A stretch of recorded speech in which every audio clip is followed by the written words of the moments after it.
a crime that worked, only if no one stood up. Welcome to Marshshadowfiles. I am your host, Oliver Vane.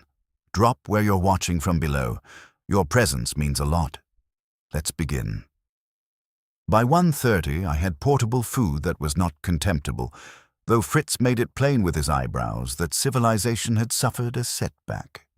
He gave me cold chicken in a roll that had no business being as good as it was, a small flask of coffee, and one sentence.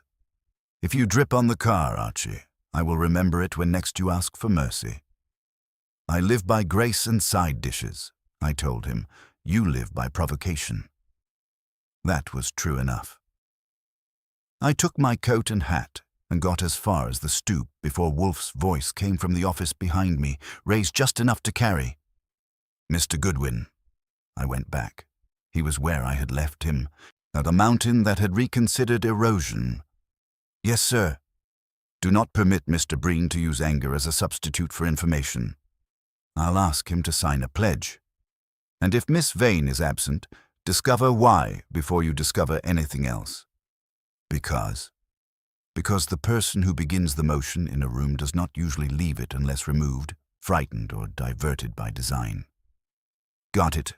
Anything more?" "Yes. If you encounter Miss Ma, do not underestimate her because you do not know what she consults about. That warning suggests you think she consults about people. I think," he said, "that anyone labeled a consultant in a private affair is either a decorator, a fraud, or the custodian of a secret. Mr. Breen does not strike me as a man who hires decorators." I went. The March air had that damp, undecided quality. New York specializes in when winter is tired and spring hasn't yet found a clean collar. On the drive downtown, I gave the list another turn. Breen, Vane, daughter, nephew, lawyer, consultant, assistant. By then, the names had stopped being names and started arranging themselves in pairs and angles, which is the first thing names do when there's trouble. Rudd had called too fast. Creel had come too fast. Miss Vane had come first and still managed to feel like she was running second. Somebody in that pack was behind the beat of the music, and somebody else was trying hard not to dance at all. Breen Consolidated occupied 3 floors of a limestone building that looked expensive in a way meant to calm stockholders and annoy taxmen. And the receptionist on the executive level had the cool efficiency of a woman who had learned that money enters rooms in many costumes but always expects deference. When I gave her my name, the coolness shifted 1 degree. "Mr. Creel is expecting you." That's what I came to improve. She lifted a phone, spoke quietly, and a moment later, Daniel Creel came out of a side corridor with the same quick stride and the same jawline, trying not to make speeches. "You made good time. In Manhattan, that means I've probably broken a civic oath. Where's your uncle?" "In conference. He'll see you in 10 minutes. I'm here for the office first." His eyes narrowed. "You waste less time than most." "I charge for it." "Miss Vane?" He looked past me toward the receptionist and back. "She hasn't come in." "That's interesting." "It's alarming." "To whom?" He didn't answer, which was answer enough.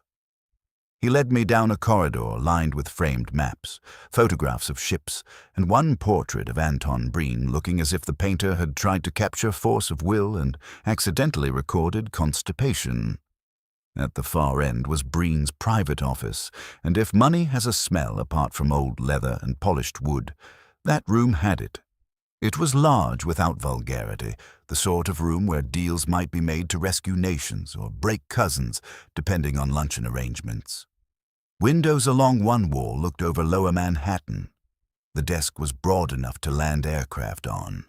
To the right was a long credenza, and beyond it a pair of locked file cabinets of dark steel set into custom wood housing, a nice marriage of security and vanity.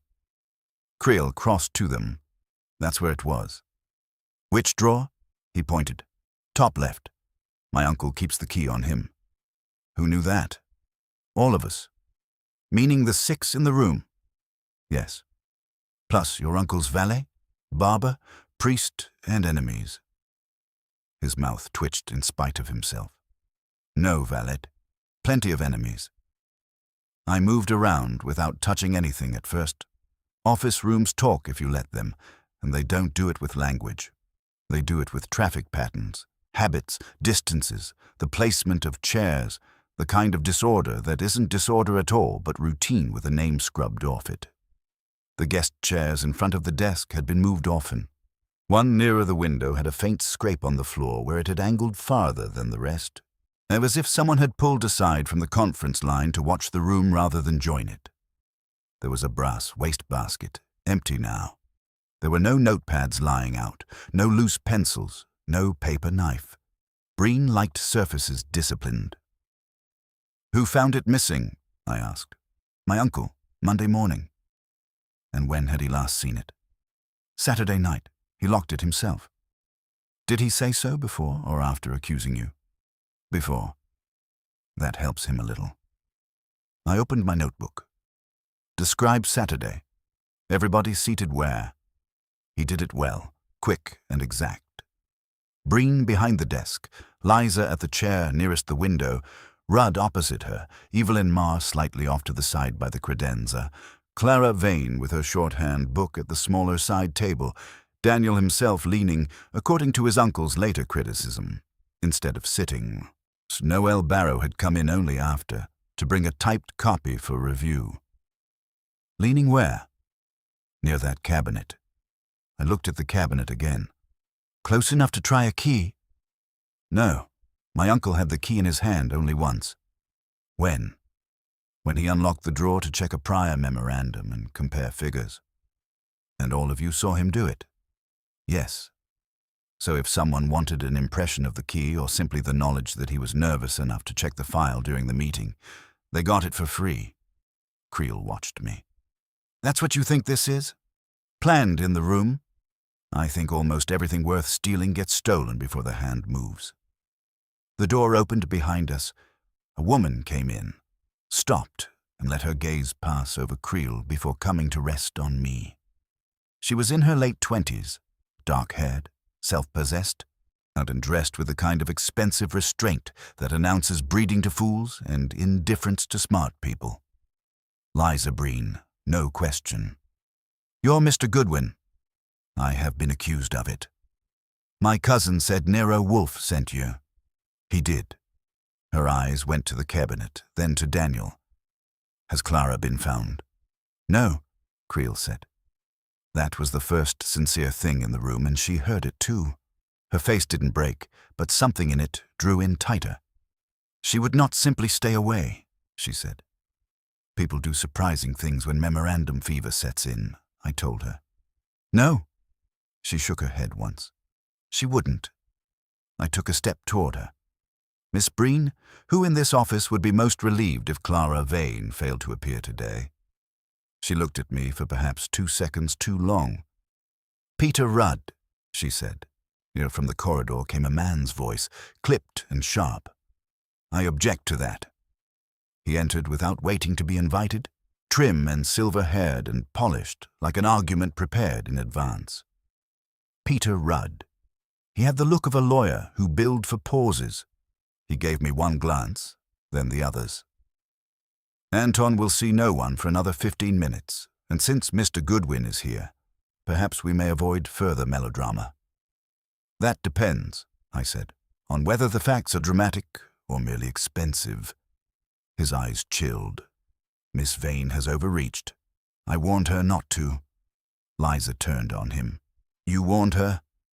Rudd ignored her, which was a mistake men like him make with women they classify as decorative until the decorative item throws a knife. He said to me, "Whatever she told you, it will be partial, emotional, and unreliable." "Good," I said.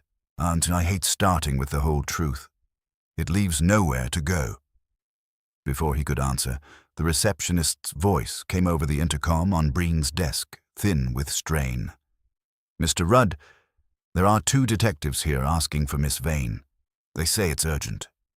Nobody spoke for half a second, which in a room like that counts as a small collapse of certainty. Rudd recovered first, because men like him rehearse recovery the way actors rehearse entrances. "On what grounds?" he snapped at the intercom. "They didn't say, sir. They're waiting. Tell them Miss Vane is not here. They say they know that." That tightened the room another notch. I said mildly, "Invite them in. We enjoy official company." Rudd turned on me. "This is not your office." "No," I said, "but it's your problem, and when the police arrive uninvited, refusing them rarely improves the weather." Liza said, "Let them come." Creel nodded once. Rudd hesitated just long enough to register opposition and then said into the intercom, "Send them in." While we waited, I moved 2 inches closer to the cabinet and put my hand lightly on the wood frame around it. No reason, just habit. Sometimes people watch hands instead of faces. The door opened again and 2 men came in, plainclothes, mid-40s, built for patience and paperwork. One had a narrow face and eyes that missed nothing. The other had shoulders that suggested Dawes had learned to cooperate early in his career. The narrow one spoke. "Lieutenant Rowe, this is Detective Haynes." He looked around. "Which one of you is Peter Rudd?" "I am," Rudd said. "What is the meaning of this?" Rowe ignored the tone and let his eyes move across each of us, pausing a fraction longer on me. "And you?" "Archie Goodwin." His mouth twitched, not quite a smile. "I thought so. Where's Nero Wolfe?" "At home, improving the city by staying out of it." "That's a public service," Haynes said.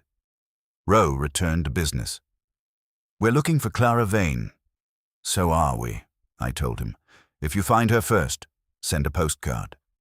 "This isn't a joke," he said. "I never joke about postcards." He didn't bother with that. Miss Vane left her apartment this morning at approximately 9:30. She did not arrive at work. At 11:45, a cab driver reported a disturbance near 10th Avenue and 27th. A woman matching her description got out of his cab in a hurry and dropped a leather case, and he called it in because a man tried to pick it up and she objected. That gave me a small electric nudge. Leather case. "Did she keep it?" I asked. "No, that's why we're here." Rudd said sharply, "Explain." Rowe's eyes flicked to him. The case was recovered. It contained shorthand notes. Some pages are missing. The room shifted again, but this time it wasn't silence. It was alignment. Everybody saw the same shape at once and didn't like it. Creel said, "Missing which pages?" Rowe shrugged. "We don't read shorthand. We've got someone looking at it now. But the driver says she argued with a man who reached for it.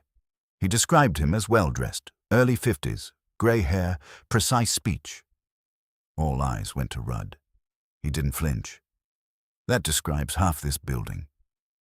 "Sure," Rowe said, "and half the city. We'll sort it out." Liza stepped forward.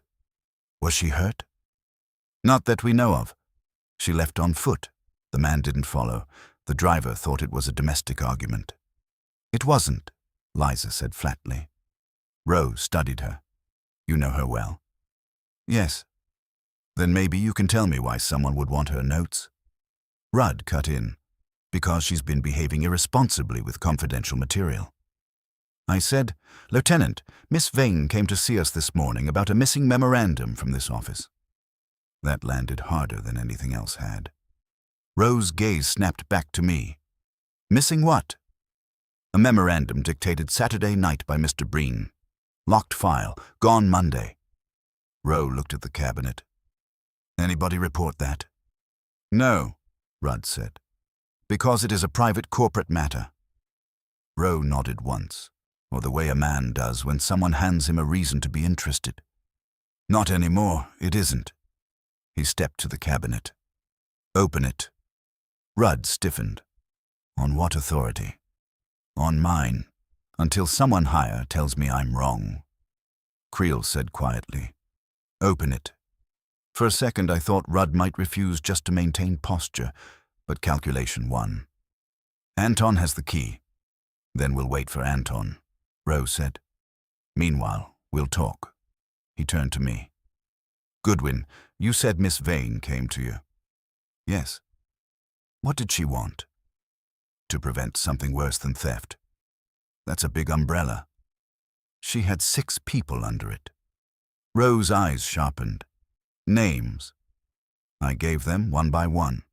He listened without writing anything down, which told me he wouldn't forget. When I finished, he said, "And you're here doing what?" "Reconnaissance," I said, and we gave a small grunt that might have been approval or indigestion. "Stay, I may want your version twice." "Charge extra," I said. Haynes had moved toward the desk, not touching anything, just looking. "Clean room," he said. "Too clean," I told him. He nodded. "Yeah." Liza had gone to the window, her back to us, hands clasped too tightly. Creel watched her, not Rudd, which told me more than anything he had said. Rudd stood very still, which told me he was working. Rose said suddenly, "Who's Evelyn Marr?" "A consultant," Rudd said. "On what?" "Strategy." "That's not a profession," Haynes said. "It is when you charge enough," Rudd replied. Rowe looked at me. "You met her?" "Not yet." "Where is she?" Rudd answered. "Unavailable." "That's contagious," Rowe said. "People in this case keep catching it." The intercom buzzed again, or the receptionist, tighter now. "Mr. Rudd, Mr. Breen is on his way down the hall." Rudd straightened as if a string had been pulled through his spine. Creel's jaw set. Liza didn't turn. I shifted my weight and took a breath, because the center of gravity was about to enter the room, and rooms like that behave differently when the man who owns them arrives. The door opened, and Anton Breen came in. He was older than his portrait and better for it. Less paint, more fact. Broad shoulders, controlled face, eyes that didn't waste time asking permission. He took in the room in one sweep. The police, me, his nephew, his daughter, his lawyer. When his gaze hit the cabinet, it stopped for half a second. That was the only slip. "Explain," he said. Rudd started. "Anton, no, not you." Breen's eyes moved to Rowe. "You." Rowe said, "Lieutenant Rowe, we're looking for Clara Vane. She's involved in an incident this morning and may be connected to a missing memorandum from this office." Breen's face didn't change, but something behind it did. "There is no police matter here." "There is now," Rowe said. "Open the cabinet." For a long second, Breen didn't move. Then he reached into his pocket, took out a key, and crossed to the cabinet. The room held still, not by design this time, but because every eye had decided not to blink. He unlocked the drawer and pulled it open. Inside, the files were aligned, labeled, precise. Too precise. There was a space where something had been removed, and the absence had been tidied, as if neatness could replace content. Rowe leaned in. "That where it was?" "Yes," Breen said. "When did you last see it?" "Saturday night." "And you didn't report it missing?" "No." "Why?" "Because I intended to recover it without publicity." Rowe straightened. "How's that working out?" Breen didn't answer. His eyes moved not to Rudd or Creel, but to me. "You are Wolfe's man." "I've been accused of it." "What has Miss Vane told you?" "Enough to know she's afraid for someone." "Who?" "That," I said, "is what we're here to find out." He held my gaze for a beat, then nodded once, as if confirming a private calculation. "Then find it," he said. That was a generous instruction, but generosity in a room like that is usually a form of pressure. Breen hadn't asked, he had assigned, and he had done it in front of witnesses. That meant he wanted something established, either my independence or my usefulness. Rowe saw it too. "Careful, mister, or Goodwin," he said. "You're not deputized." "I never am," I told him. "It spoils my posture." He ignored that and turned back to Breen. "We're taking a statement from everyone here. Starting now." Rudd stepped in, smooth as a door closing. Lieutenant, my client is standing in a room with a missing document and an employee who just got into trouble over notes about it, Rose said. He can talk. Breen gave a slight nod. I will answer what is relevant. Good, Rose said. Who had access to this cabinet? Myself. And the others in the room Saturday. They were present. They did not have the key. Rowe glanced at me. I said nothing, but I let my eyes drift to Creel. He caught it. My uncle opened the drawer during the meeting, Creel said, to compare figures. Rowe's brows lifted.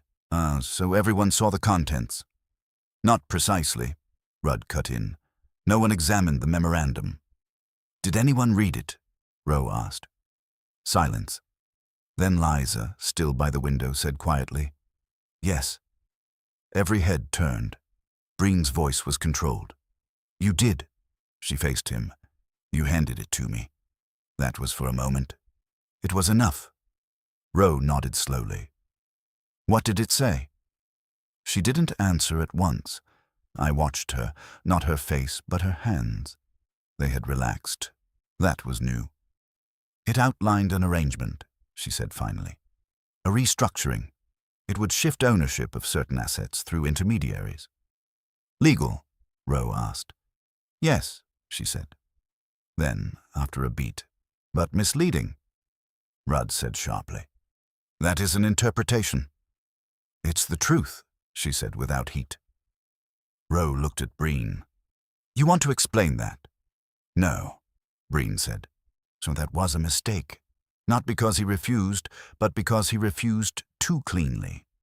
It told Rowe there was something worth pressing, and it told me something else, that whatever the memorandum contained, Breen was still willing to let the room hold it instead of dispersing it. Rowe shifted his attention. Who else read it? Rudd said, I reviewed it. Creel said, I read enough. Rowe's gaze moved. Miss Marr? She was present, Rudd said. That wasn't the question. Rudd's lips tightened. She was informed of its contents. Meaning yes, Rowe said. And the assistant, Barrow. He typed it, Liza said. Rowe nodded. So at least 5 people knew what was in it. 6, I said. He looked at me. Miss Vane, I said. She took the dictation. Right, Rowe said. And now her notes are missing pages. That settled into the room like a weight.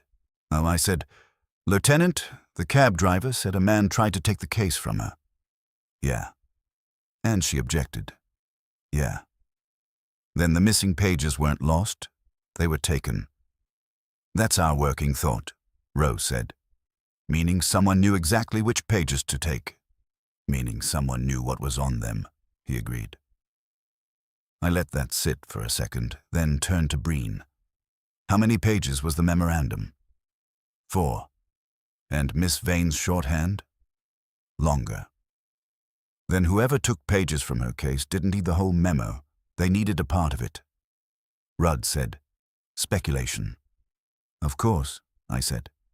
That's how thinking starts. Rowe looked between us. Which part? No one answered. I said, the part that hurts one person more than the others. That got a reaction. Not big, but enough. Creel's shoulders tightened. Liza's eyes flicked just once, I toward Rudd. And Rudd, who had been controlling the room in small legal increments, shifted his weight. Rowe saw it too. All right, he said. Let's simplify. Who stands to lose the most if this memo comes out? Creel said, my uncle. Financially? Rowe asked. Not just that. Rudd said, this line of inquiry is pointless without context. Then give me context, Rowe said. No. Rowe smiled thinly. That's been working great so far. He turned to Haynes. Get uniforms to find this Barrow.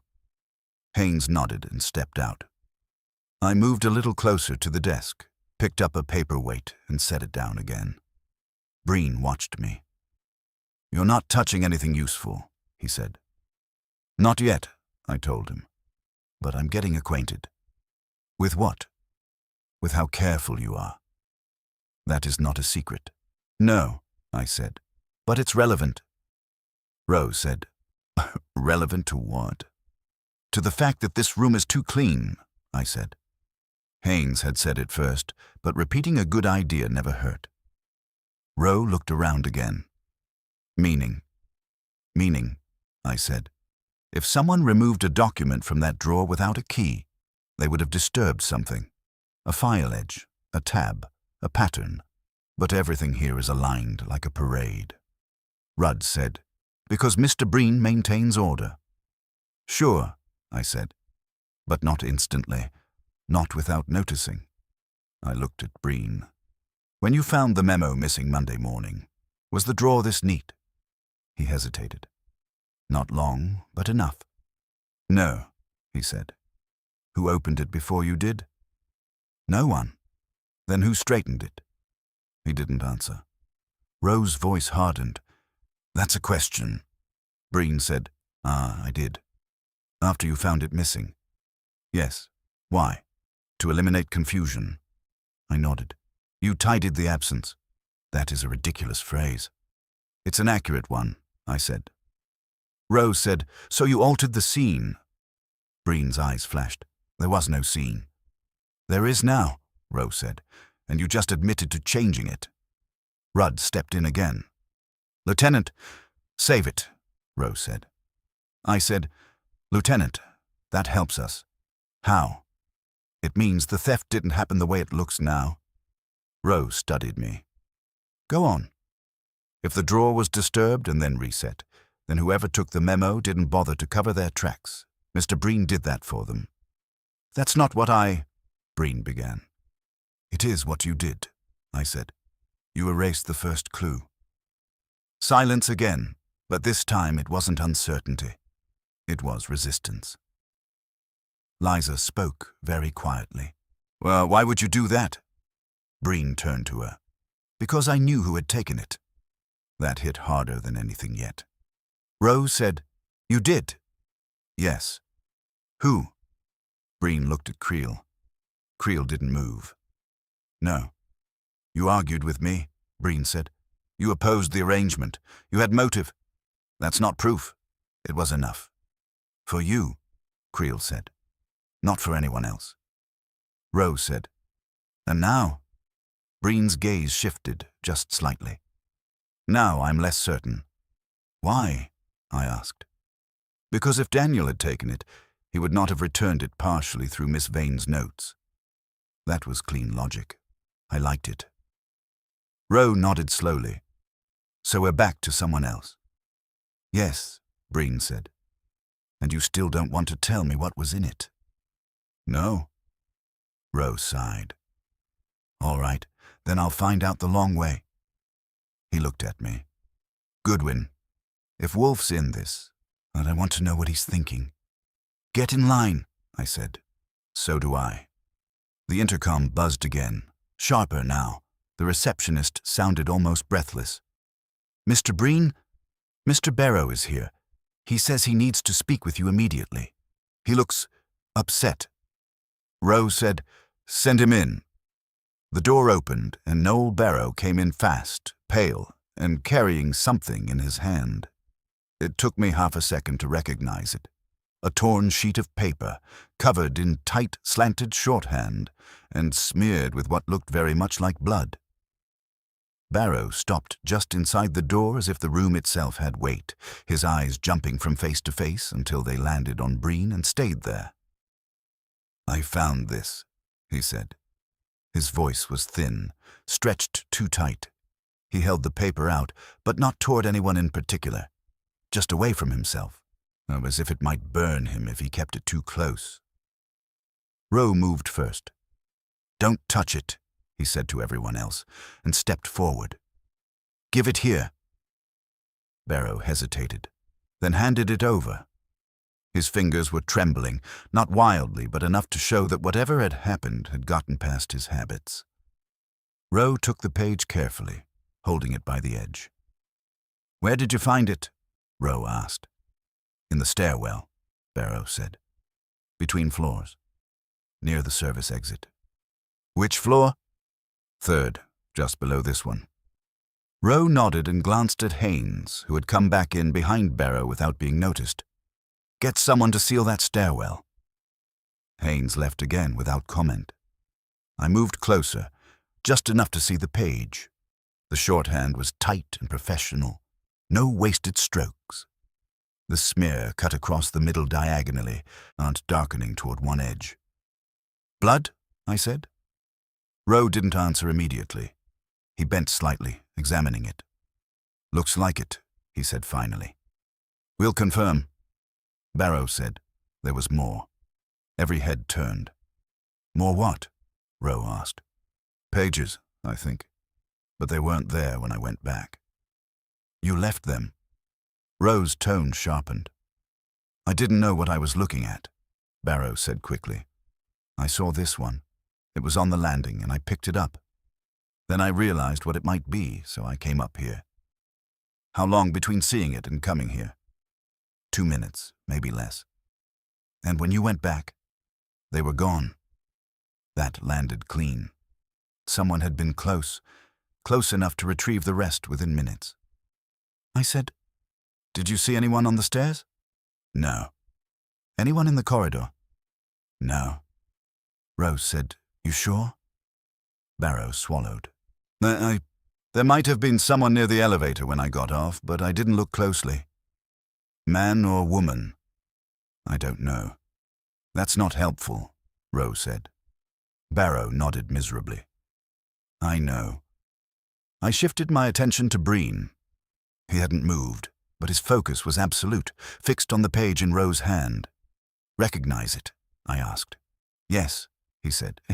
It is part of the memorandum. Which part? He didn't answer. Rudd said, We cannot... Stop, Rose snapped. You've said that enough. Liza stepped forward. Let me see it. Rowe hesitated, then angled the page so she could view it without touching. Her eyes moved quickly, then stopped. For the first time since I had seen her, her composure cracked. Not much, just a tightening at the corners of her mouth. That's the middle section, she said. Meaning? I asked. She took a breath. The part detailing the transfer. Transfer of what? Rose said. She looked at her father. Breen said nothing. That answers that, I said. It's the part somebody wanted most. Rose straightened. Or the part somebody wanted least. I glanced at him. You're thinking it was discarded. I'm thinking, he said, if someone took the memo to use it, they'd keep all of it. If they took it to hide something, they'd remove what mattered and ditch the rest. I shook my head. Not necessarily. If they needed just one section to act, blackmail, leverage, proof, they might take that and leave the rest. Rowe considered that. Maybe. Creel said, or someone else got to it first. That was good. Too good to ignore. I said, meaning 2 people. He nodded. One takes it, another intercepts part of it. Rudd said, This is becoming absurd. Not yet, I said. It's just getting interesting. Barrow shifted. There's something else. Rowe looked at him. Go on. Barrow swallowed again. When I found it, there was a mark on the wall. What kind of mark? A smear, like the one on the paper, but higher up. How high? I asked. He gestured. About here. Chest level. Direction, Rowe said. Barrow hesitated. Downward. Like someone had leaned. Rowe nodded slowly. So someone was bleeding and braced themselves. Liza closed her eyes briefly. I said, or someone transferred blood from the paper to the wall. Rowe glanced at me. Why do that? To make it look like injury, I said. Rudd said sharply, You're suggesting this is staged. I'm suggesting, I said, that we don't yet know what's real. Rowe gave a short grunt. Fair. He turned back to Barrow. You touched the wall? No. Good. We'll get forensics on it. I stepped back, letting the room breathe for a second. Then I said, Lieutenant, if Miss Vane's notes lost pages, and this is one of them, then the missing memorandum and her shorthand are now linked physically. Yeah, Rose said. And someone was in that stairwell within minutes of Barrow. Yeah. And Miss Vane argued with someone over the case earlier. Yeah. So whoever was in the stairwell may have been the same person. Or not, Rose said. But it's a lead. I nodded. And it tells us something else. What? This wasn't done quietly. Rowe frowned. Explain. If someone took the memo from the drawer, that's quiet. If they later struggle over notes in a cab and leave blood in a stairwell, that's not quiet. So things escalated, Rowe said. Exactly. Why? He asked. Because the value of what they had changed, I said. Or because someone realized too late what they were holding? That hung there. Breen said, "This is wasting time." I looked at him. Is it? Yes. The document must be recovered. It is being recovered, I said. In pieces. That is insufficient. Maybe, I said. Or maybe the pieces are enough. Rudd said, enough for what? I looked at him. To understand who needs which part. That made him still. Rowe noticed. You got something, Goodwin? Not yet, I said. But I'm starting to see how the game's being played. And how's that? He asked. I glanced at the cabinet, then at the page in his hand, then at the people in the room. Someone didn't just steal a memorandum, I said. Gosh, they broke it. Why break it? Rowe said. So nobody could sit comfortably with the whole truth, I said. There was a pause. Then Liza said quietly, or so no one person could control it. I looked at her. That was better than mine. Rowe nodded once. All right. Here's what happens next. We lock down the building. Nobody leaves without talking to us. Rudd said, That is unacceptable. It's happening, Rowe said. I stepped back, already thinking ahead. Because if the memorandum had been broken into parts, and one part had already surfaced with blood on it, then the rest of it wasn't just missing, it was moving. And somewhere between the cab, the stairwell, and this room, someone had decided that staying seated was no longer an option, which meant Wolfe was about to be very interested. So I got to the phone before anyone else could claim it and called Wolfe. He answered on the second ring, which meant he had been waiting for it or pretending not to. Yes, Mr. Goodwin. We've progressed from quiet theft to public inconvenience, I said. Miss Vane's shorthand has been partially recovered, minus some pages, plus what looks like blood. Found in the stairwell. Someone else was there within minutes and removed the rest. A pause.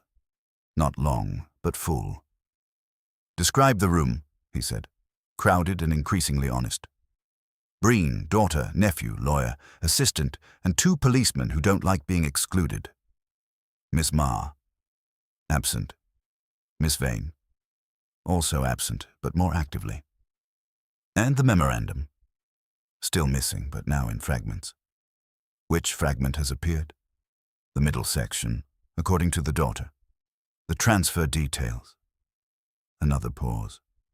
I could almost hear him rearranging the board. Good, he said. That's not the word I would have picked. It is the correct word.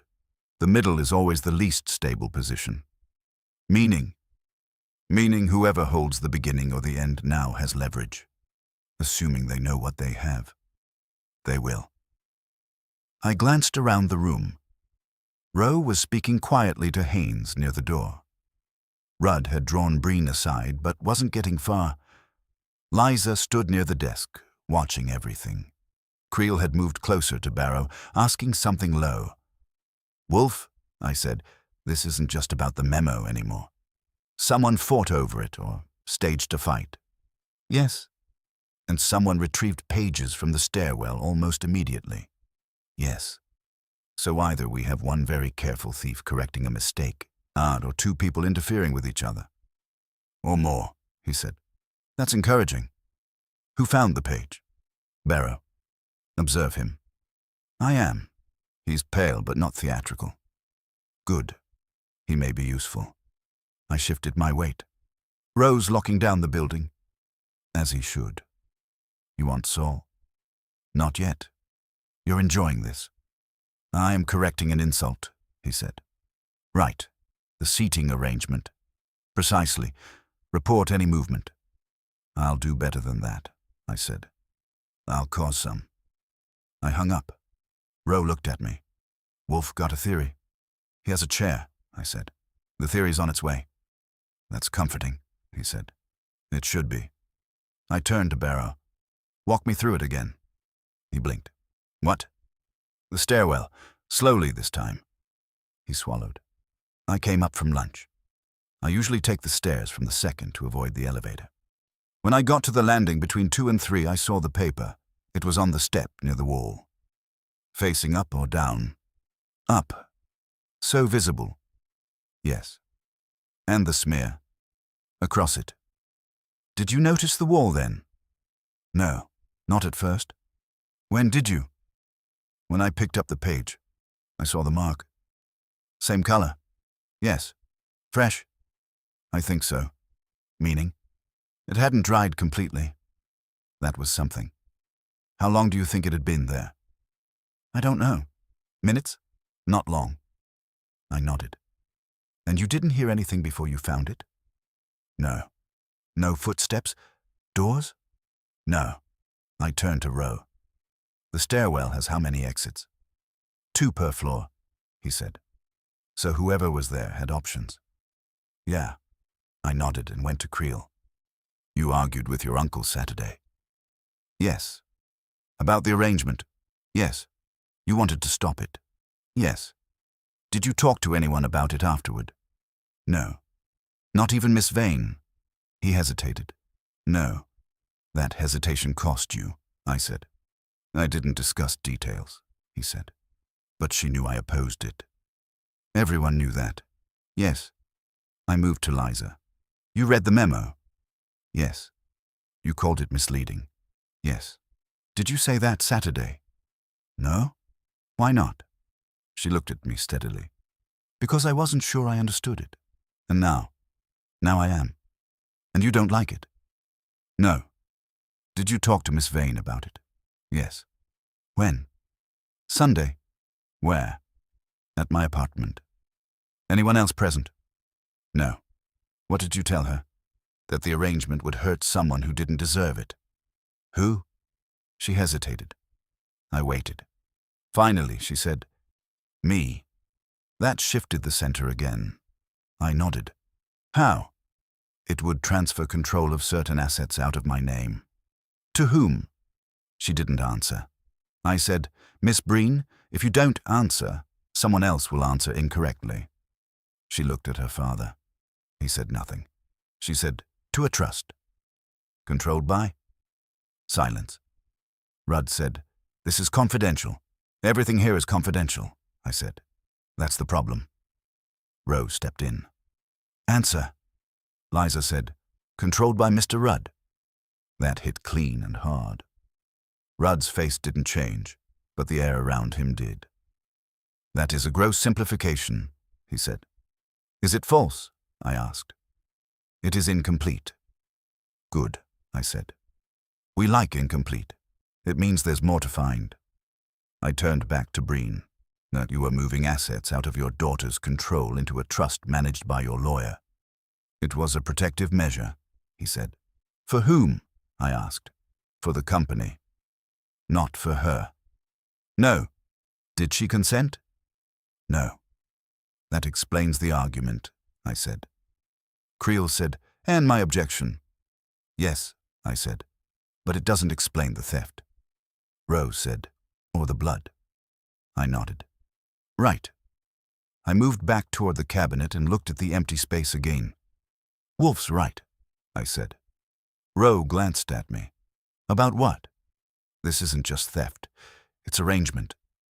Explain. Saturday, 6 people in a room. Everyone learns something they shouldn't be comfortable with. Sunday, at least 1 private conversation. Liza and Vane. Monday, memo disappears.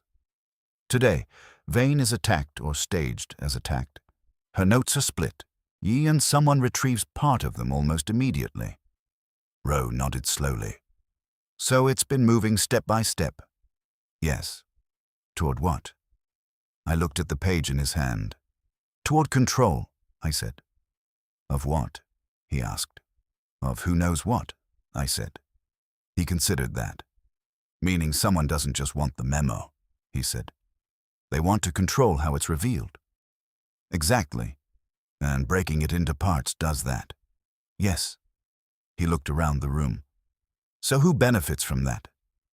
I didn't answer immediately. Instead, I watched them. Breen, controlled, but not entirely. Liza, calm again, but tighter. Creel, alert, defensive. Rudd, still, calculating. Barrow, nervous, but something else underneath. And one absence. I said, the person who understands everyone's position. Rowe frowned. Which is who? I smiled slightly. That, I said. This time is what Wolfe's going to tell us. At that moment, the door opened again. A uniformed officer stepped in. Lieutenant, there's been another report. Rowe turned. What now? Hospital called. A woman matching Clara Vane's description just checked in. Minor injury. She refused to give details. The room went still again, but this time it wasn't uncertainty. It was convergence. I said, now we move. Rowe didn't waste a second. Which hospital? St. Vincent's, the uniform said. Rowe nodded. Haynes. Haynes reappeared as if he had been waiting just outside the door. Yeah? You come with me, Goodwin. I'm coming, I said. Rudd started. That is not. Rowe cut him off. It is. Breen spoke for the first time since the report. I will go. No, Rowe said. You'll stay here. And I want everyone in this room available. Breen held his gaze for a moment, then inclined his head once. He understood control when he saw it, even if he didn't like surrendering it. Liza stepped forward. I'm going. No, Breen said. Yes, she said. That could have gone on, but Rowe ended it. Nobody else goes. Just me, Haynes, and Goodwin. I said, I'll bring a better vocabulary. Rowe didn't answer, but he didn't object. 3 minutes later, we were in the car, siren off, but moving fast enough to suggest the driver had a flexible interpretation of courtesy. Rowe sat in front. I took the back with Haynes. You think she'll talk? Haynes asked. She already has, I said. Just not to us. Rowe glanced back. What does that mean? It means she came to Wolfe first, I said. That wasn't panic, so that was planning. She looked panicked in that cab, Haynes said. Maybe, I said, or maybe she needed to look that way. Rowe grunted. You think the whole thing's staged? I think parts of it are, I said. The question is, which parts? And why come to a hospital? Rowe asked. Because it gives her a reason not to go to the office, I said, and a reason to control who sees her next. And that's us, Haynes said. Not by accident, I said. We pulled up at St. Vincent's in under 10 minutes. Inside, the air changed. Hospitals always have that mix of urgency and routine that makes everything feel important and nothing feel personal. Rowe showed his badge at the desk. Clara Vane, the nurse checked. Room 312. She's stable. Minor laceration to the arm. Anyone with her? Rowe asked. No. That was interesting. We went up. Her outside room 312. Rowe paused just long enough to look at me. You talk first, he said. She knows you. I have that effect, I said. He opened the door. Clara Vane was sitting up in bed, her left sleeve rolled in a neat bandage just below the elbow. Her face was pale but composed, the same controlled calm as before, but this time there was something under it. Fatigue, maybe, or relief. She looked at me first. Mr. Goodwin. Miss Vane, I said. You've been busy. Her eyes flicked to Rowe and Haynes. I see I've attracted official interest. They like your notes, I said. She almost smiled. So do I. Rowe stepped forward. Lieutenant Rowe, you want to tell me what happened in that cab? No, she said. That was clean. Rowe didn't blink. You don't get that option. I believe I do, she said. Because what happened in that cab is not the most important thing that has happened today. That's not your call, he said. It is if you want the rest of the memorandum, she said. That landed. Rowe's eyes narrowed. You have it? I have part of it, she said. Which part? She looked at me. The beginning. That fit too well to be luck. I said, and the middle's already turned up. Yes, she said. I expected it would. Rowe said. You expected it? Yes. Why? Because it was never meant to stay with me. That was better. I pulled a chair over and sat. All right, I said. Let's stop pretending this is happening to you and admit you're helping it along. She didn't deny it. Rowe said, start talking. She took a breath. Saturday night, when Mr. Breen dictated the memorandum, I understood what it meant. Which is, Rowe said, that it would harm Miss Breen in a way she didn't fully grasp. We know that, I said. Go on. I also understood that no one in that room would stop it, she said. Not Mr. Rudd, because he benefits. Not Mr. Breen, because he believes he's right. Not Mr. Creel, because he would oppose it openly and fail. Not Miss Marr, because she has her own reasons for being there. And you? I asked. I am an employee, she said. I am not supposed to interfere. But you did, I said. Yes. How? I copied the memorandum, she said. Rowe said, you kept a copy? Yes. And then? I removed the original. Rowe blinked. You took it? Yes. That changed things, but not as much as it should have. I said, and then you broke it. She nodded. Yes. Why? Rowe demanded. Because if one person had it, they could control it, she said. So if it was divided, no one could act without risk. That's not prevention, Rowe said. That's escalation. Yes, she said calmly. But it changes the balance. I leaned forward. You split it into 3 parts. Yes. Beginning, middle, end. Yes. You kept the beginning. Yes. And you expected the middle to surface. Yes. What about the end? I asked. She looked at me steadily. That, she said, is the part that matters most. Rowe said, who has it? She didn't answer. I said, the one who needs it most. Yes, she said. Rowe's voice hardened. Name. She shook her head. Not yet. That's not how this works. It is if you want to prevent what happens next, she said. What happens next? I asked. She met my eyes. Thursday evening, she said. The arrangement is announced. We know that, Rowe said. Yes, she said. But now it won't be announced cleanly. I nodded. Because someone will use their piece. Yes. And someone else will counter with theirs. Yes. And the one with the last piece decides everything. Yes. Rowe said, and you're just watching this happen. No, she said. I started it. That's not the same as controlling it. No, she agreed. It isn't. I leaned back. You came to Wolfe because you knew you couldn't finish it. Yes. And now? Now, she said. I need him to. Rowe said, finish what? She didn't look at him. She looked at me. Keep everyone seated, she said. That was Wolfe's phrase, whether she knew it or not. I stood. Lieutenant, I said, we need to go back. Why? He asked. Because the last piece is already moving, I said. And you think it's there? I think, I said, Wolfe already knows where it is. Rowe studied me for a second, then nodded once. All right, he said. Let's go find out. On the ride back, Roe didn't turn on the siren, which told me he was thinking instead of reacting. That was good. Thinking policemen are easier to work with than energetic ones. "You believe her?" he said without turning. "I believe she believes herself," I said. "That's not the same thing." "No," I said, "but it's a start." Haynes shifted beside me. "She admitted taking the memo?" "Yes." "And breaking it up?" "Yes." "And you're not putting cuffs on her?" I shook my head. "Not yet."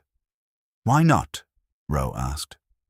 "Because if she's telling the truth, she doesn't have the part that matters," I said. "And if she's lying, she still doesn't have it." Roe glanced at me in the mirror. You're putting a lot on that last piece." "Wolfe is," I said. "I'm just following instructions." We pulled up outside Breen's building, and this time the atmosphere had shifted.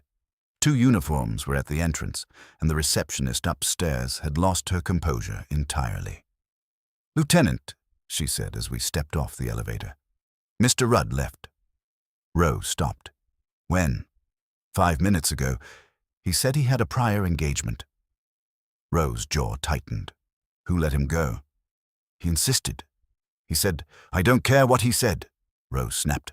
"Where's Breen?" "In his office." We moved fast down the corridor. The door was open, voices inside. Low, controlled, but tense. When we entered, Breen, Liza, Creel, and Barrow were there. One chair was empty. Rudd's. I said, "That didn't take long." Breen's eyes flicked to me. "Your police allowed him to leave." Roe said, "Not anymore." He turned to Haynes. "Get a unit on Rudd. Now." Haynes nodded and stepped out again. I moved into the room, slower this time. Something had changed, and not just the absence of Rudd. The air had tightened like a wire pulled too far. "Anything else happen while we were out?" I asked. Creel said, "Nothing. Too fast." I looked at him. "Try that again." He hesitated. "Miss Marr called." That was better. "When?" I asked. 10 minutes ago." "What did she want?" "She asked if the situation had escalated." "And?" I said yes. "What did she say then?" "She said she would come in." I nodded. "And you believed her?" He didn't answer. Liza said quietly, "She's not coming in." "Why not?" Roe asked. "Because she already knows too much," she said. I turned to her. "About what?" "About how this ends," she said. That was interesting. I walked to the desk and leaned against it, not sitting. "All right," I said. "Let's catch up." No one objected. "Miss Vane took the memorandum," I said. "She split it into 3 parts. The middle has surfaced. She has the beginning. That leaves the end." Breen said, "And you believe my lawyer has it?" "I don't believe anything yet," I said. "But he's the only one who tried to interfere before anything happened." "That proves nothing," Breen said. "It proves he's thinking ahead," I said. Roe said, "And now he's gone." "Exactly," I said. Creel said, "If he has it, why leave?" "Because he thinks he's safe," I said. "Or because he thinks he's about to be in control." Liza said, "Control of what?" I looked at her. "Of the outcome." She shook her head. "No, I said. No," she repeated. "If he had it, he wouldn't leave." "Why not?" "Because he'd want to see it through," she said. That was a good point. I said, "Unless he doesn't need to." "Meaning?" Roe asked. "Meaning he's already set something in motion," I said. Breen said, "This is speculation." "Everything is speculation until it isn't," I said. I straightened. "There's another option." They looked at me. "The last piece isn't with Rudd," I said. "Then where is it?" Roe asked. I looked at Barrow. He froze. "Mr. Barrow," I said, "you found the middle piece." "Yes. Conveniently." "I told you." "I know what you told me," I said, Now tell me what you didn't." His face went pale again, but this time it wasn't nerves. It was pressure. "I don't know what you mean," he said. "Yes, you do," I said. "You were the only one who handled the typed copy. You knew what was in it. You knew what mattered." "That doesn't mean—" "It means you knew which part to take," I said. "I didn't take anything." "Maybe not from the drawer," I said, "but maybe later." Rowe stepped closer. "You want to explain that?" Barrow shook his head. "I didn't." "You were on the stairs," I said. "You found one page. You say there were more. You left and came back, and they were gone." "Yes." "Or," I said, "you took the one you didn't need and left the one you did." "That's not true." "Then why are you shaking now and not before?" I asked. He opened his mouth, then closed it. Breen said sharply, "Enough. This is absurd." "Is it?" I said. "Your assistant has access, knowledge, and opportunity." "And no motive," Breen said. I looked at Barrow. That's the interesting part." Rowe said, "What motive?" I smiled slightly. "Not his own," I said. "Someone else's." That landed. Liza said, "You think he's working for someone?" "I think," I said, "he's the only one here who could move unnoticed." Barrow said, "I'm not working for anyone." "Maybe not consciously," I said. "But you're involved." "I'm not." "Then help yourself," I said. "Tell us what you saw on those stairs that you haven't told us yet." He hesitated. Rowe stepped in. "Now would be a good time." Barrow looked at all of us, then down at his hands. "There was someone else," he said. "Who?" Rowe asked. "I didn't see their face." "Male or female?" "I think female." That shifted it again. I said, "Why do you think that?" "The shoes," he said. "Heels." Liza went very still. Rowe said, "You sure?" "I think so." "And you didn't say this before?" I wasn't certain. "That's getting old," Rowe said. And I said, "It's getting useful." They looked at me. I said, "Because that removes one suspect." "Which one?" Rowe asked. "Rudd," I said. "And leaves?" he said. I turned slowly. "Liza." She met my eyes. Steady. "Are you suggesting I took it?" she said. "I'm suggesting," I said. "You had reason to." "And opportunity?" she asked. "Yes." "And motive?" "Strong," I said. Breen said, "No." Liza didn't look at him. She looked at me. "And if I did?" she said. That was the first honest question in the room. I smiled slightly. "Then," I said, "you're the only one who understood exactly what Clara Vane was trying to do." Silence. Rowe said, "And did she?" I didn't answer, because the answer wasn't in the room. It was waiting, back at the brownstone, in a chair that hadn't moved all day. And suddenly, I knew something else. "Lieutenant," I said, "we need to bring them all to Wolfe." "Why?" he asked. "Because," I said, "this is the part where everyone has to stay seated." Rowe studied me for a long second. Then he nodded. "All right," he said. "Let's gather the pieces." Convincing Anton Breen to come to Nero Wolfe's house required less argument than I expected and more pride than was comfortable to watch. He didn't agree so much as decide, which is the way men like him maintain dignity when they are being maneuvered.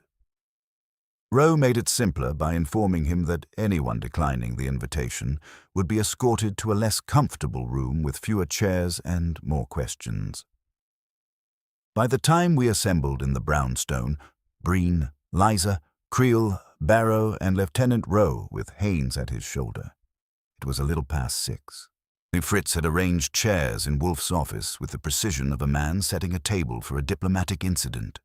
The lighting was warm, but not forgiving. Wolfe was already in his chair, as immovable as a verdict, hands resting on the arms, eyes half-lidded. If he had moved at all during the day, there was no evidence of it. I took my place near my desk, notebook ready, mostly for effect. The others settled, some carefully, some reluctantly, some with the look of people who had been told to sit and were not accustomed to obeying. Wolfe let the silence stretch just long enough to become uncomfortable. Then he spoke. "Good evening. You will remain seated." It wasn't a suggestion. It was a boundary. Rose shifted slightly but didn't object. Breen's chin lifted a fraction. Liza sat very still. Creel leaned forward, elbows on knees. Libero clasped his hands as if they might escape otherwise. Wolfe's gaze moved from one to the next, not lingering, but not missing anything. "Mr. Goodwin has reported," he said. "I've also been informed indirectly by Miss Clara Vane, whose initiative has complicated a simple theft into an instructive arrangement." No one interrupted. That was the effect Wolfe had when he chose to use it.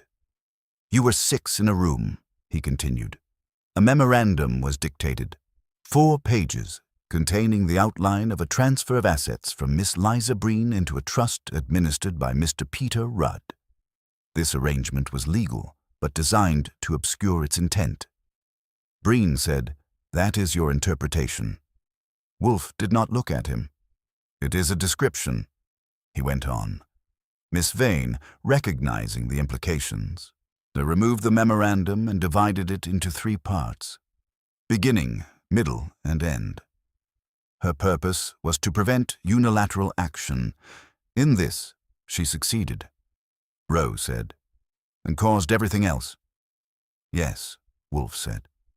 "That is often the cost of intelligence applied without authority." His eyes shifted slightly.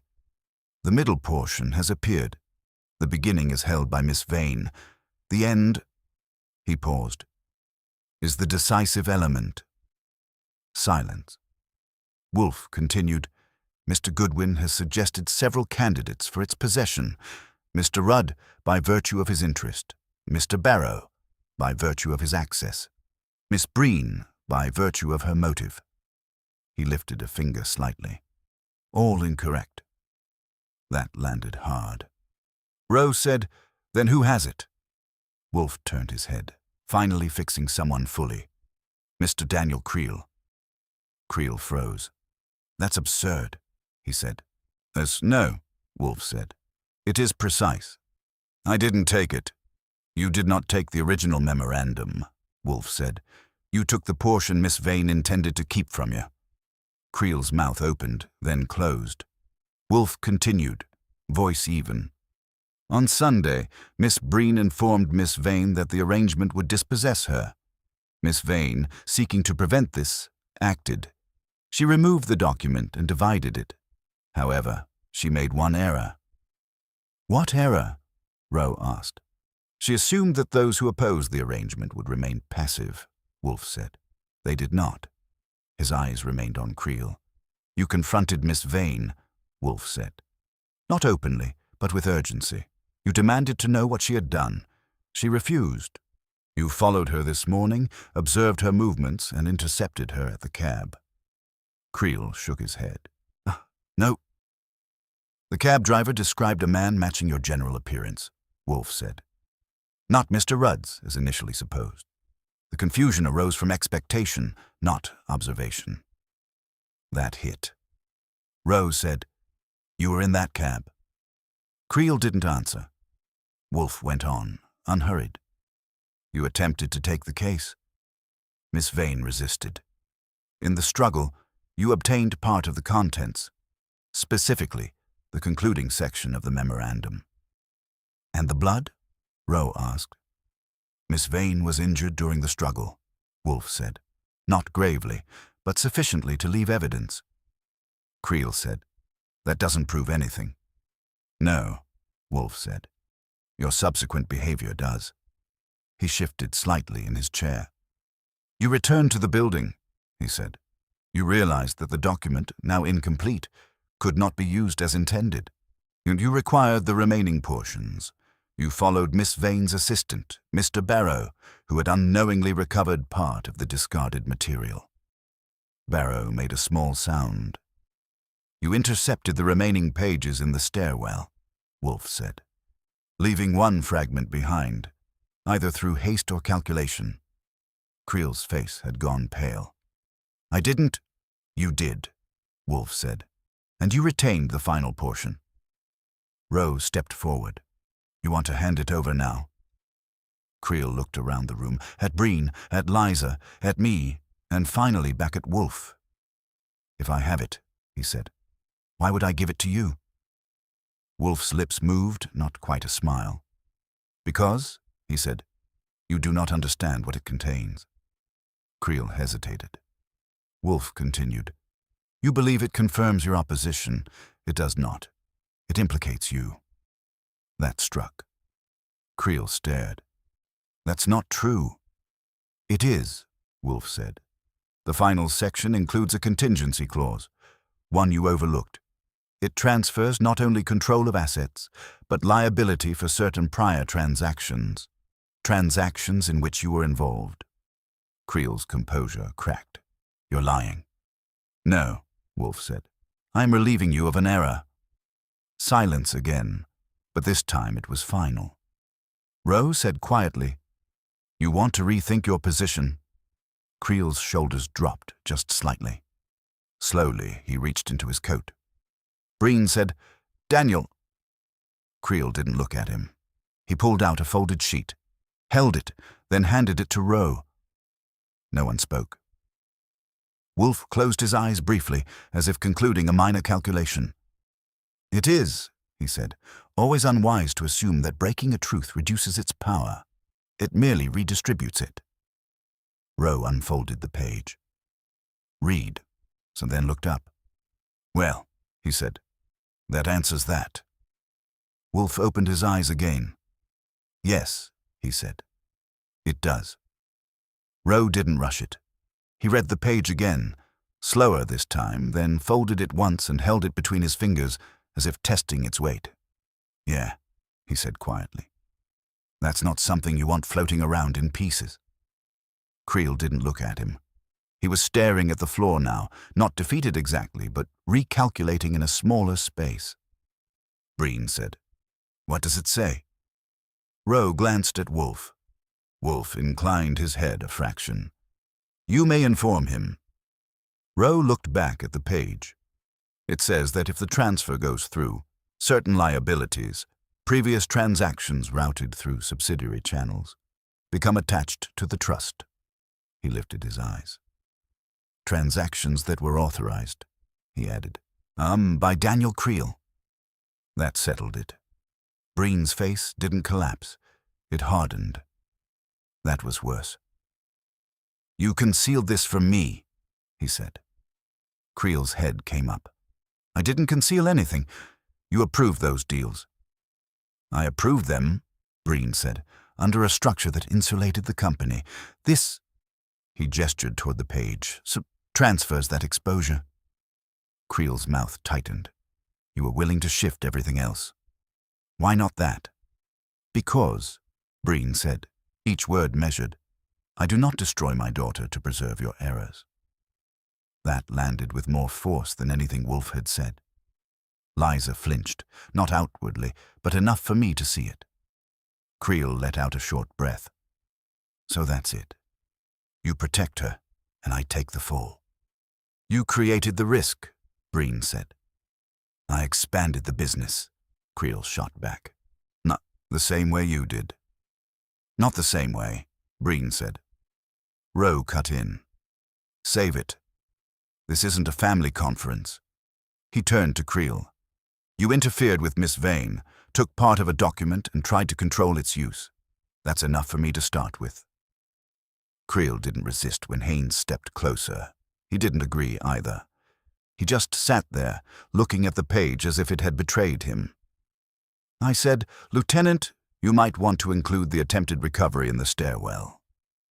Rowe nodded. Oh, I'm including everything. He gestured to Haynes, who moved in and placed a hand on Creel's shoulder. Not rough, just definite. Creel stood. Daniel, Liza said.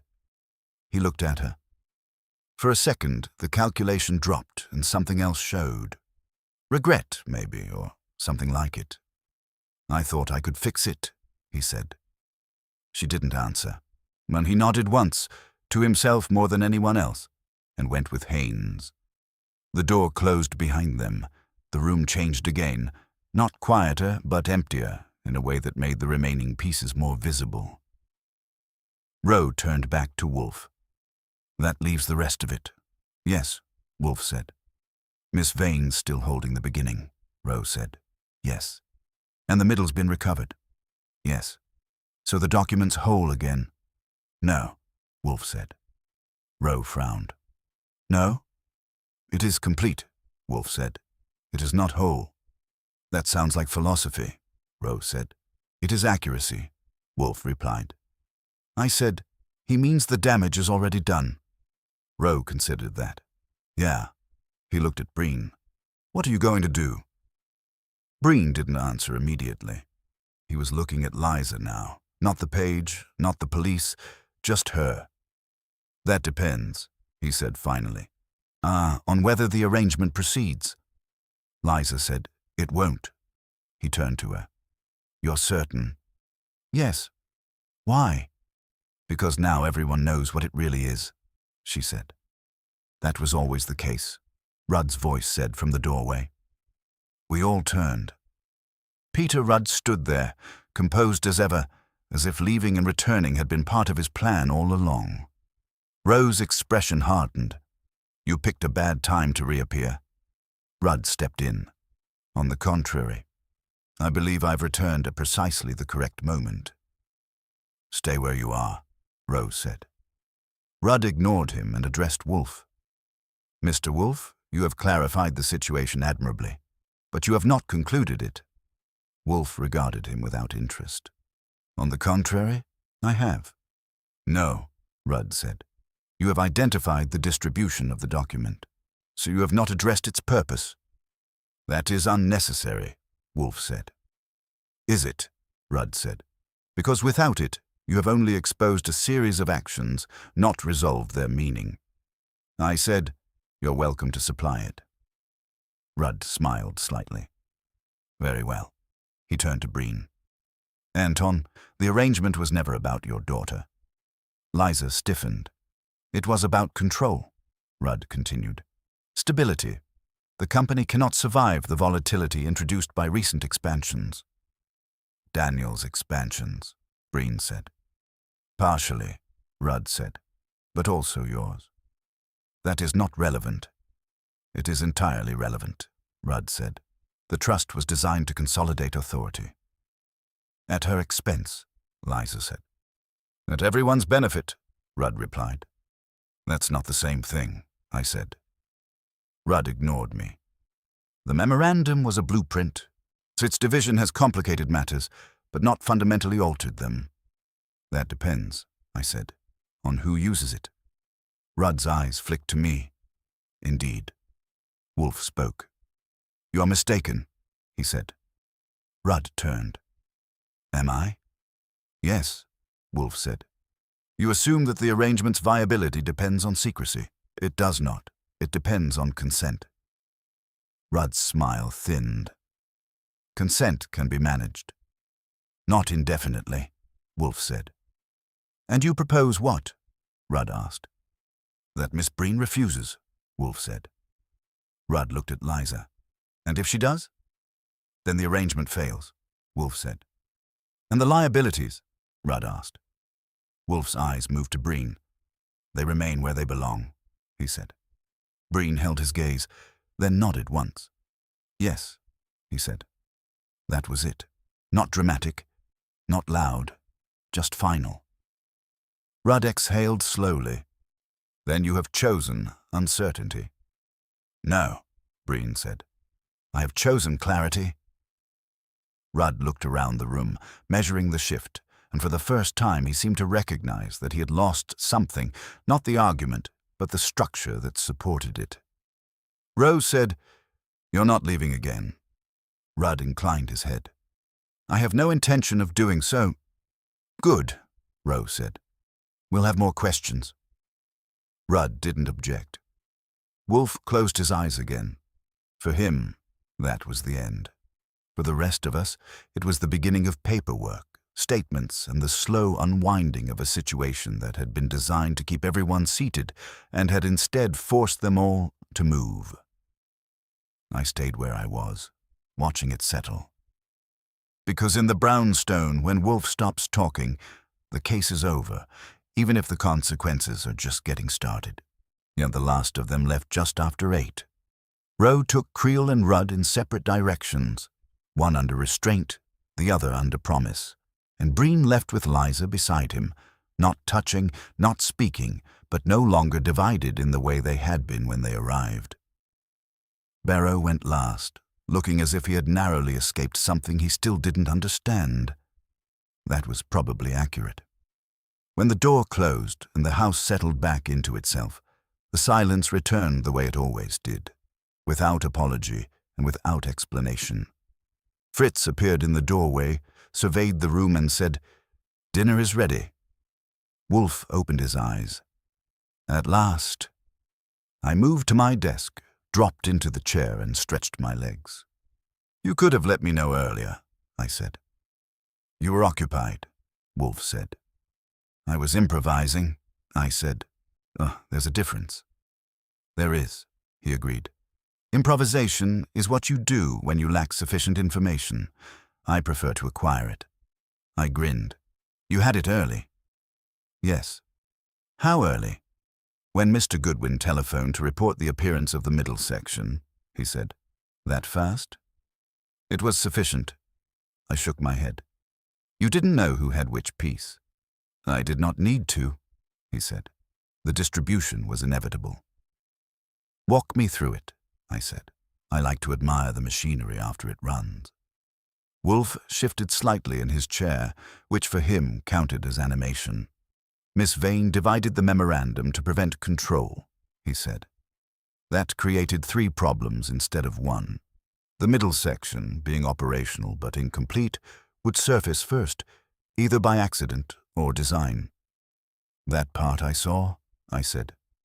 "The beginning," he continued, "contained context and motive. She retained it because she wished to influence interpretation." "Also saw that," I said. "The final section," he said, "contained consequence. Liability. That is the portion of greatest danger, and therefore of greatest interest to the one most exposed." "Creel," I said. "Yes." "But he didn't know what it said," I said. "He knew enough," Wolfe said. "He knew that any arrangement he opposed might contain elements detrimental to him. His actions confirmed it." I nodded. "Following her, the cab, the grab." "Yes." "And the stairwell?" I asked. "A correction," Wolfe said. "He obtained part of what he sought, then attempted to complete the acquisition. In doing so, he exposed himself." "Barrow?" I said. "Inconsequential," Wolfe said. "He was a conduit, not an agent." "Rudd," I said. "A man attempting to preserve a structure already compromised," Wolfe said. "His error was to act too early." "And Liza?" I asked. Wolfe's eyes rested on me for a moment. "The only person who understood the moral dimension," he said, "and therefore the only one capable of ending it." "By refusing," I said. "Yes." I leaned back. "And Breen?" "A man accustomed to control," Wolfe said, "confronted with its limits." "That didn't bother him as much as I expected," I said. "It did," Wolfe said. "He simply concealed it." I let that sit. From the dining room came the faint sound of plates being set, with the kind of care Fritz reserved for moments when the world had misbehaved and needed correction. I said, "You knew all that and still let me run around the city?" "Yes. That seems inefficient." "It was necessary," Wolfe said. "You required exposure to the participants." "So I could confirm your theory." "So you could understand it," he corrected. I made a face. "You're improving my character." "I'm attempting to," he said. I stood. "Come on. If we don't get to the table, Fritz will start a separate investigation." We moved to the dining room. Well, I moved. Wolfe arrived. Fritz served with the solemnity of a man restoring order to a damaged universe. For a while, there was no conversation. That was the rule, and one I didn't mind when the food justified it, which it did. Halfway through, I said, "There's one thing." Wolfe did not look up. "There is always one thing." "Miss Vane," I said. She started it. "Yes." She broke the memo, set everything in motion, and nearly got herself hurt. "Yes." "And she was right," I said. Wolfe lifted his eyes. In what respect?" he asked. "In making it impossible for one person to control the outcome," I said. Wolfe considered that. "She was correct in her objective," he said. "Incorrect in her method." "Because it got messy," I said. "Because it introduced variables she could not manage," he said. "Still," I said, "it worked." "No," Wolfe said. "No?" "It concluded," he said. "That is not the same thing." I chewed on that, along with something Fritz had done to a piece of meat that made philosophy feel less urgent. After a moment, I said, "You didn't like it." "I did not like the presumption," Wolfe said. "Of what?" "That 6 people could be arranged into immobility while one acted unseen," he said. "That's what set you off," I said. "Yes." I grinned. "You have principles." "I have preferences," he said. "And one of them is that if anyone's going to run the room, it's you." He looked at me. "That," he said, "is not a preference. It is an inevitability." I laughed. After dinner, back in the office, I picked up my notebook and looked at the names one last time.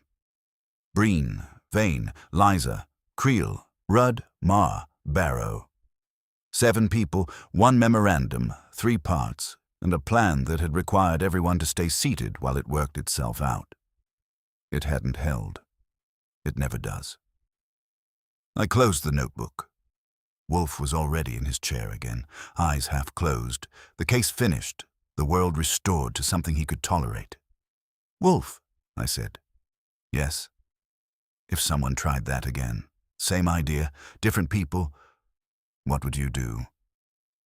He didn't open his eyes. "I would," he said, ensure that they understood the difference between stillness and control. I nodded. Because in that house and in that chair, those 2 things were never confused. And if anyone ever forgot it, Nero Wolfe was always available to remind them, without moving an inch. The house was quiet again by 10, but not the same quiet. The kind you get after a storm has passed isn't the same as the kind before it begins. This one had weight in it, settled, decided. I was at my desk, not working, which is my most productive state, going over the case one last time in my head, smoothing the edges. Wolfe was in his chair, eyes closed, hands resting, not asleep, just finished. Or so I thought. I said, "There's one piece still bothering me." "There always is," Wolfe said without opening his eyes. "Miss Marr." That got one eyelid to lift. "She never showed," I said. "She knew about the meeting, knew about the escalation, and stayed out of sight. That's not decoration, fraud, or passive consulting." "No," Wolfe said. "It is neither." "So what is it?" I asked. Wolfe opened his eyes fully now. "It is authorship," he said. I leaned forward. "You're telling me she wrote the whole thing?" "No," he said. "I'm telling you she designed it." That sharpened it. "Start talking," I said. Wolfe adjusted slightly in his chair. "Miss Marr," he said, "was engaged as a consultant. Not in finance, not in law, but in structure. Specifically in how to implement the arrangement with minimal resistance." "Meaning she knew it would meet resistance," I said. "Yes, and planned for it." "Precisely." I frowned. "Then why didn't it work?" "It did," Wolfe said. I blinked. "It did?" "Yes. That's not how it looked from here," I said. No, that is because you are evaluating the visible outcome, Wolfe said, not the intended one. Which was? Control, he said. I shook my head. She lost control. The memo got split, Creel got exposed, Breen backed off. Did he? Wolfe asked. I stopped. That was a dangerous question. You think he didn't? I said. Wolfe steepled his fingers. Mr. Breen publicly withdrew, he said. In this room, under pressure, that is not the same as abandoning the objective. I stared at him. You're saying the arrangement still happens? I am saying, Wolfe replied, that its structure will change, not its purpose. And Ma, I said. We'll advise on the revision, Wolfe said. That's a neat trick, I said. Design a system, let it collapse, and then rebuild it stronger. Yes? And the memo? I asked. A catalyst, Wolfe said. Nothing more. I leaned back. That means everything we just went through was necessary, Wolfe said. For whom? For Miss Ma, he said. I let out a breath. And we never even saw her. No, that's unsatisfying. No, Wolfe said. It is accurate. I drummed my fingers on the desk. So she set the board, Vane disrupted it, Creel exposed himself, Breen adapted, and Ma walks away with a better version. Yes. That sounds like she wins. Wolfe considered that. No, he said, she survives. That's different. Entirely. I looked at him. Explain. Miss Ma's design relied on predictability, Wolfe said. She assumed that each participant would act within expected bounds. Mr. Breen with authority, Mr. Rudd with control, Mr. Creel with opposition, Miss Breen with compliance, and Miss Vane with obedience. And she got that wrong, I said. Yes. Because of Vane. Because of Miss Vane, Wolfe corrected, and because of Miss Breen. I nodded slowly, Liza refusing. Yes. And Vane breaking the memo. Yes. So Ma's structure failed. It was forced to adapt, Wolfe said. That's not the same as success, I said.